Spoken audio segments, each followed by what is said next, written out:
What can you tell us about Mouthpiece? Wow. How'd you dig that up? I thought everybody knew that. God.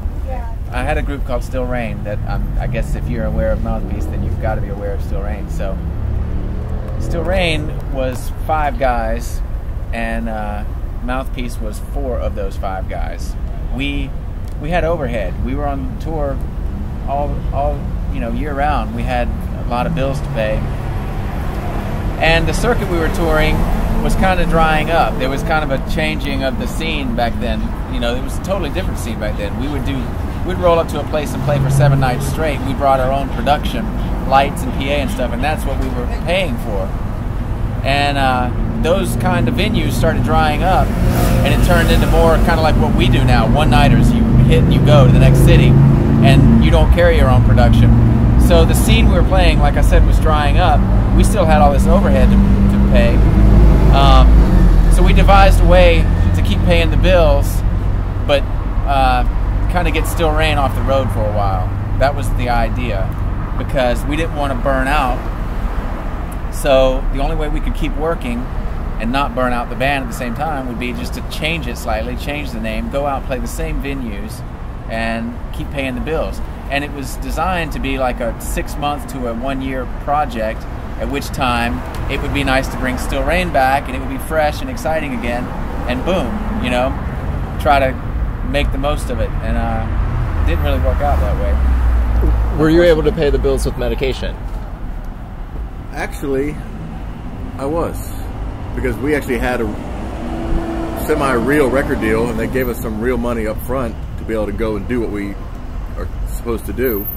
So yeah, I did. And I actually lived, I didn't completely move out here. I've always lived in Atlanta, but I stayed out here for, weeks and weeks at a time and months at a time. I was able to make ends meet.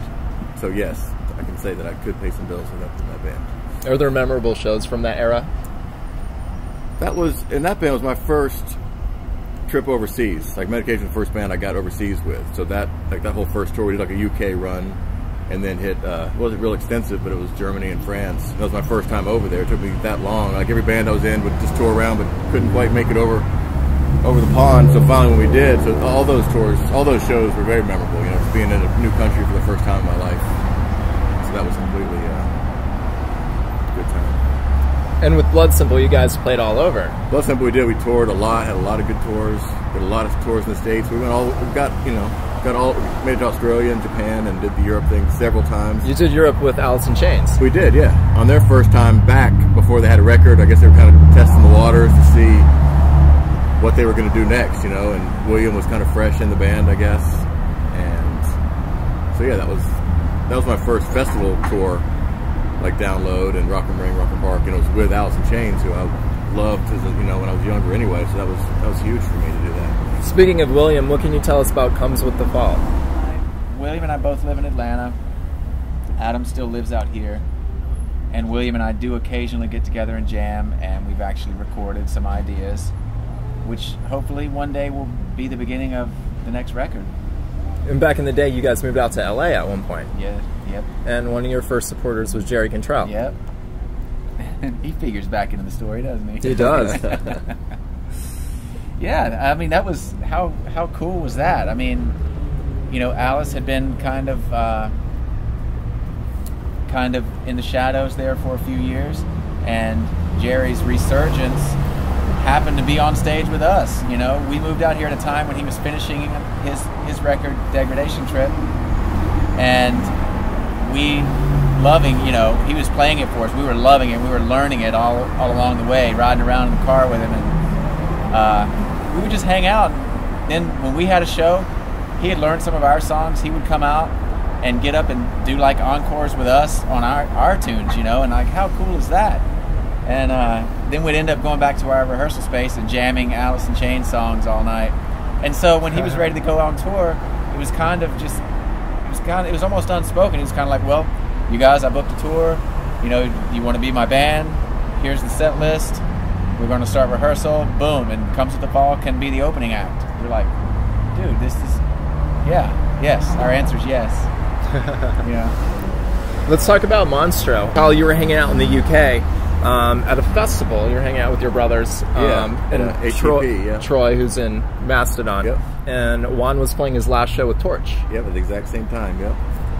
He, and Bloodsimple just kind of crumbled, you know, like he went through months and months of nothing going on and just accepted the fact that I had to pick up the pieces and move on. And Juan had already left Torche before that, but then after that big show came up, like, well, I want to do this one last show and then that'll be it. So he did that last show. So we were just kind of sitting in the backstage room, just kind of pissing and moaning about, you know, how horrible this business can be. And then we were kind of on the same page of what we wanted to do next. And I was like, well, I have a drummer. Me and Bevan are looking for, you know, to get into something and start something, you know, new. And so we went back home. It was right after the holidays and Christmas time, 08.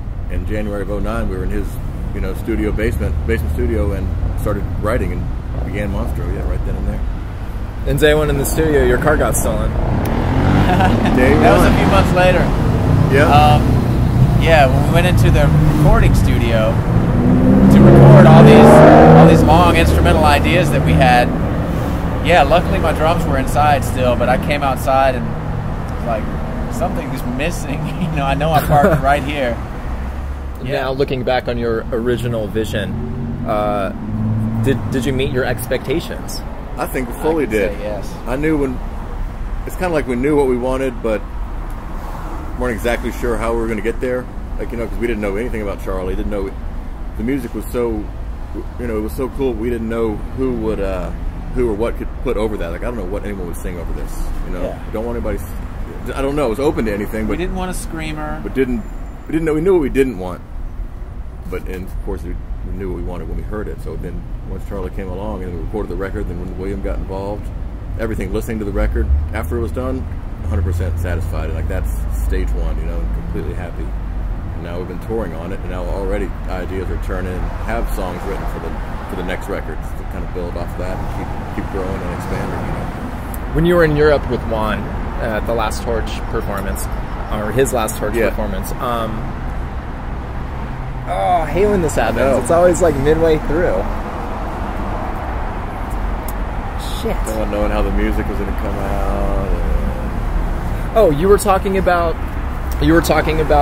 how terrible the music industry was. What about the music industry now, in 2012? It's still just a constant fight and a struggle, but I've just, for better or worse, I just realized, you know what, it's best to do as much as you can on your own, you know? And hopefully people will jump on board that you can believe in and that will work just as hard as you do. Because we bust our ass constantly. And then, you know, people will come along and say one thing, whatever. It's like, well, just prove it, you know? Like, I don't put much faith into people's words. And there's been some people that have come along and helped with us that are still working with us. But I don't know, I kind of have blinders on, and people have to prove to me that they're willing to work rather than me just accepting them. You kind of know now going into it that it's going to be do-it-yourself, and that kind of eases the blow a little bit rather than discovering it halfway through. Like, wait a minute, you mean I got to do this? It's like, it's better knowing. Yeah, you just go in knowing that this is the way it's going to be, and then you're pleasantly surprised when someone pops in and delivers, you know, outside of the band. Like, awesome. So what keeps you motivated then to keep doing this? This guy. I can't let him down. That and the 30-45 minutes that we play of the day is like, okay, we can definitely do this another day. And then those 23 hours leading up to it, it's like we're the biggest idiots in the world, and then we do that, it's like, awesome, let's go do this again tomorrow.